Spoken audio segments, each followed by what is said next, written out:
విత్తనాలు ఎరువుల కొరత లేకుండా చర్యలు చేపట్టినట్లు ఆదిలాబాద్ జిల్లా కలెక్టర్ రాజేష్ తెలిపారు. శుక్రవారం పట్టణంలోని పంజాబ్ చౌక్లో గల ఫర్టిలైజర్ విత్తన షాపులను ఆకస్మికంగా తనిఖీ చేశారు. దుకాణాల్లో స్టాక్ రిజిస్టర్లను పరిశీలించారు. ఇక స్టాక్ పక్కదారి పట్టకుండా బ్లాక్లలో విక్రయించకుండా తగు హెచ్చరికలు చేసినట్లు తెలిపారు. మండల కేంద్రాల్లోనూ విత్తనాలు రైతులకు అందుబాటులో ఉంచినట్లు ఆయన తెలిపారు. తీసుకున్న రసీదును పంట చేతికి వచ్చే వరకు కూడా తప్పకుండా భద్రపరచాలని సూచించారు.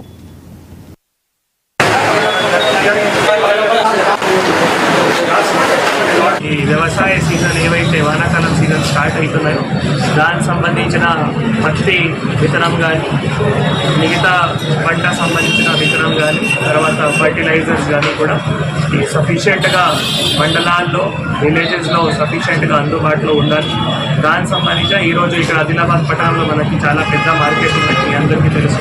సో ఆదిలాబాద్ మార్కెట్లో ఈరోజు నేను ఆర్డీఓ గారు, డిఓ గారు, అగ్రికల్చర్ ఆఫీసర్ ఒక 2-3 షాప్స్ సడన్గా ఇన్స్పెక్షన్ చేయడం జరిగింది.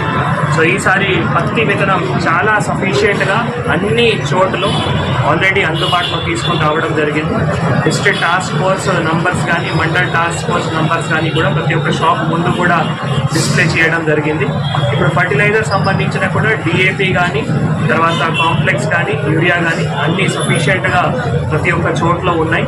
డైలీ దానికి జిల్లా యాంత్రిక మానిటరింగ్ కూడా చేయడం జరుగుతుంది. కాబట్టి రైతులు ఎక్కడైనా ఇది కంగారు పడాల్సిన అవసరం లేదు. మీ అవసరంను బట్టి మీకు ఎంత అవసరం ఉన్నాయో దాని అవసరంను బట్టి మీరు ఏమైనా షాప్కి వెళ్ళి కూడా అక్కడ నుంచి ఈ ఇన్పుట్స్ ఏవైతే ఉన్నాయో పత్తి విత్తనం కావచ్చు, మీరు కొద్ది రోజుల తర్వాత సోయాబీన్ విత్తనం కావచ్చు, ఎరువులు కావచ్చు, మీరు ఈజీగా తీసుకోవడానికి అందుబాటులో ఉంటుంది.